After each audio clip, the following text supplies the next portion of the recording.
Estamos de volta. É muito aprendizado, porque, afinal de contas, sem sanidade não há santidade. A cada episódio desse podcast, cada ensinamento que Deus tem nos dado através da vida da doutora Esli Carvalho, a gente realmente percebe que a gente precisa buscar a sanidade para viver uma vida em santidade, vida essa que Deus nos convida a viver. E quando a gente vive esse tipo de vida, é tão atrativo, é tão maravilhoso, porque as pessoas olham para nós e querem viver essa vida que a gente quer viver. Quer dizer, que a gente quer e que a gente está vivendo, né, doutora Esli? É por aí. E é por isso que eu já começo agora te falando. O que eu vou te falar? Pega esse podcast e compartilha. Compartilha esse episódio de hoje, outros. Esse episódio ainda nem começou, mas eu já te garanto que vai ser fantástico, até porque ele é a continuação do que a gente tem conversado nas últimas semanas de casamento e conflito, e, sobretudo, um pouquinho mais focado sobre o que não fazer na hora do conflito, na hora da briga, na hora da cabeça quente, porque a gente já sabe que rola conflito, não tem como não rolar, são duas pessoas diferentes. Doutora Esli já falou sobre isso com a gente, já falou lembra da Pandorga? Não sabe o que é, não? Ouve os episódios aí acima.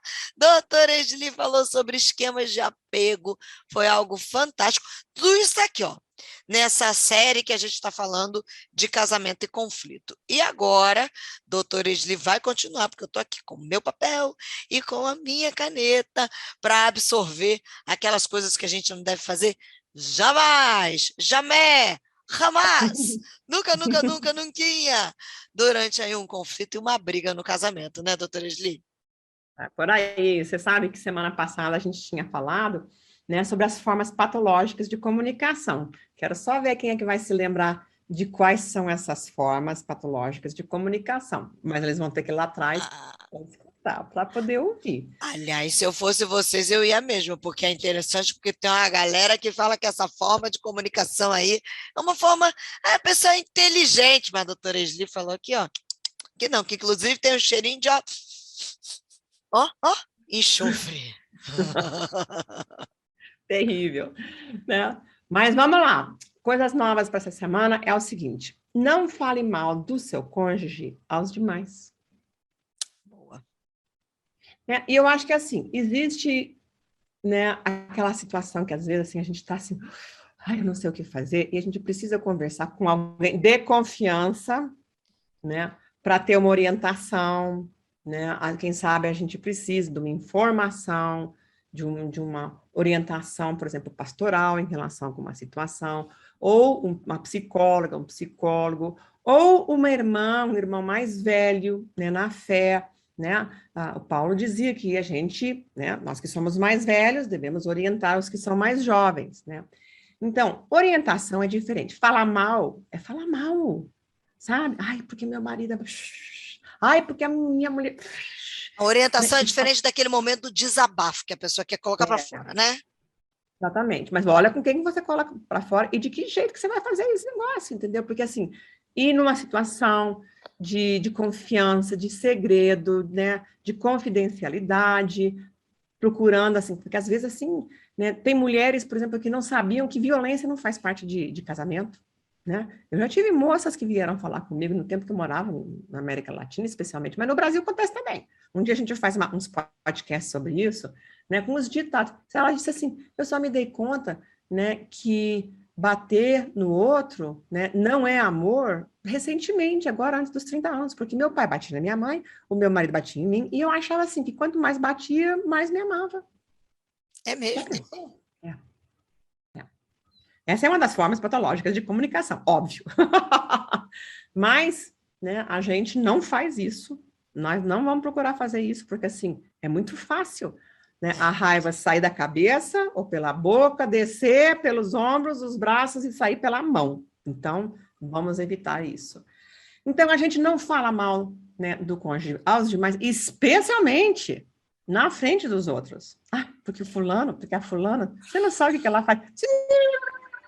Em frente de todo mundo. A pessoa quer abrir um buraco na terra, né? E que abra e ela possa desaparecer naquele buraco. Nesse ponto aí, doutora Esli, desculpa até te interromper, mas cabe também aquela história de tentar corrigir o outro na Na frente do outro. frente? Isso, é isso aí. Você captou muito bem, você é boa aluna, Marcela. Olha aí, É ó. exatamente, exatamente isso. É exatamente isso, assim, né? Quem sabe ele não me ouve quando eu estou sozinha, quando eu estou sozinho, então eu vou falar na frente dos outros, porque aí vai prestar atenção. Não vai prestar atenção, só vai ficar com mais raiva, mais envergonhado, mais humilhado, mais humilhada, né? É. E não vai resolver, não vai mudar nada, só vai piorar a situação. Então, não fale mal do seu cônjuge aos demais, especialmente na frente dos demais. Lembre-se, né, que essa pessoa é sua própria carne. Existe uma coisa que acontece entre marido e esposa, né, que se chama sexo, que é aquela cola de intimidade que faz com que eles tenham uma relação que eles não têm com mais ninguém, pelo menos não deveriam ter, né? Porque senão a gente chama isso de traição e adultério. Mas é uma relação de intimidade, né, que faz com que exista uma ligação, uma pega, uma cola, né, que só existe na intimidade conjugal. E que a Bíblia fala que a gente se torna, né, própria carne um do outro, né? Que a gente deixa pai e mãe para a gente poder se tornar, né, um. Então, a gente tem que ter cuidado. Eu não quero que alguém faça isso comigo, então não vou fazer com... Lembra daquela palavra que Jesus falava, que ele citava o Antigo Testamento? Não faça aos outros aquilo que não querem que você faça com você. Então, assim, faz aos outros o que você quer que faça com você e não faz, né, o que não quer que que os outros façam com você. Então, se você não quer ser humilhado diante dos outros, não faça isso, né, com a pessoa mais íntima, né, humanamente falando, que é, né, o seu esposo, a sua esposa. E falando de sexo, não use o sexo. Pronto, todo mundo já está prestando atenção, sabe, Marcelo? Falou em sexo, todo mundo presta atenção. As anteninhas já levantaram. Não use o sexo para castigar ou ameaçar a outra pessoa. Ah, mas isso acontece? Olha, tem guerra fria fora da cama e tem guerra fria dentro da cama. Eita. Então, não se fala fora da cama, que é a guerra fria que a gente falou já, e a gente já falou o que é isso. Mas tem uma guerra fria que acontece dentro da cama, que é assim, não transar com o outro. Né? Se fingir de morta, se fingir que está dormindo, ter dor de cabeça, enrolar, que não sei o que mais, para lá. Né? Então, essa é uma forma de mandar o recado indevidamente de que eu não estou contente com você. Né? É verdade, Marcela, que a relação sexual, o James Dobson dizia isso com muita razão, a relação sexual, ela começa, especialmente para a mulher, 24 horas antes. Não adianta você brigar comigo na hora do almoço e pensar que de noite a gente vai transar, porque a gente não vai transar. Porque a relação conjugal, de certa forma, é que nem uma conta bancária. Você tem que ter crédito. Depósitozinho lá. E você vai precisar ter, assim, uns 5 créditos para cada saque que você faz. Então, quando você apronta, você fala uma besteira, não sei o que mais para lá, você fez um saque, pode ser que você vai precisar pelo menos uns 5 créditos, uns 5 depósitos lá naquela conta bancária para poder refazer esse negócio. Começando com pedir perdão, né? E reconhecer palavras mágicas. Olha aí, ó. Você tem razão, eu estou errada, eu estou errado, me perdoe. Palavras mágicas, isso ajuda muito no casamento. Em compensação, tem outros que querem exigir sexo, nem que seja força. E apesar de que as pessoas acham assim que legalmente não se deve considerar o estupro dentro do casamento, ele existe. Sim. Existe. As pessoas às vezes são forçadas a ter relações sexuais contra a sua vontade, né? E às vezes até citando a Bíblia. O que fica pior, né? E ainda fica pior, né? Ah, não, porque a gente não pode se privar. É verdade que a gente não deve se privar. Não deve ter guerra fria dentro da cama, entendeu? E também não deve ter violência, porque Deus nos chamou à paz. Deus nos chamou à paz. Então, de uma e de outra forma, a gente precisa ter muito cuidado com o sexo que deve criar a nossa intimidade entre nós dois, né? Então, assim, tem coisas que só eu sei do meu esposo, tem coisas que só ele sabe a meu respeito. né? Eu não vou desvendar a nudez, né, da outra pessoa, né, falando mal de quem ela é, do que ele faz. E eu também não vou usar sexo, né, para manipular, para Manipular. controlar, né, para mandar recado. Tudo isso não é por aí. Então, a gente precisa respeitar o corpo do nosso cônjuge, né, seja esposa, seja esposo, as suas necessidades e o seu estado físico, né? Então, o pessoal pensa, ai, sexo é tudo no casamento. Rapaz, não é bem assim. É o que diferencia a relação de todas as outras relações. Eu tenho amizade com as minhas amigas, quem sabe até com alguns amigos, tenho amizade, né? Eu posso abraçá-los? Abraço, pelo menos abraçava antigamente antes da pandemia, né? Agora eu abraço pelo Zoom, né?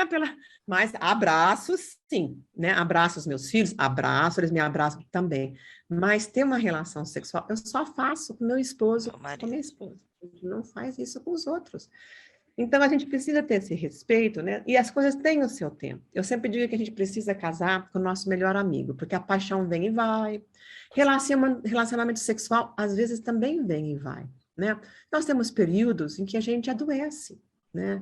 Eu mesmo passei muito tempo, assim, me recuperando de um câncer de tireoide, né? Meu esposo também teve uma cirurgia, a gente passou um tempo, ele se recuperando. Às vezes tem gripe, né? Não está com vontade. E também não está com vontade de transmitir para os outros, né? Porque beijou, levou, né? Pegou, É, é. pegou a gripe, né? Então, vamos ter cuidado com isso daí também. Vamos respeitar nesse sentido, né? Então, precisamos entender que as coisas têm seu tempo, né? E que às vezes a gente tem que realmente dar um tempo para o relacionamento sexual, enquanto a outra pessoa se recupera fisicamente, né? E às Nesse vezes de ponto é até uma questão de amor e cuidado, né? amor e cuidado, é respeito, é cortesia, né? Eu quebrei a minha costela esses dias, né? Meu marido só faltou, como dizem, né, carregar água na peneira por mim. Botou meu sapato, não sei o que mais. E ele entendeu, eu não tô conseguindo me mexer, se eu me mexer, se eu respirar de mau jeito, eu berro Dói. de dor, É. dói, né? Então, é óbvio que a gente teve que dar um tempo agora. Vai sarando a costela, vou sarando Vai outras coisas. melhorando. É. Que a gente volta, né, a se divertir. Então, a gente tem que ter essas coisas que são muito importantes, né, no nosso casamento. Gostou? Gostei, estou aqui anotando, estou dizendo assim, tem mais, não tem? Ainda Tem. tem mais coisa?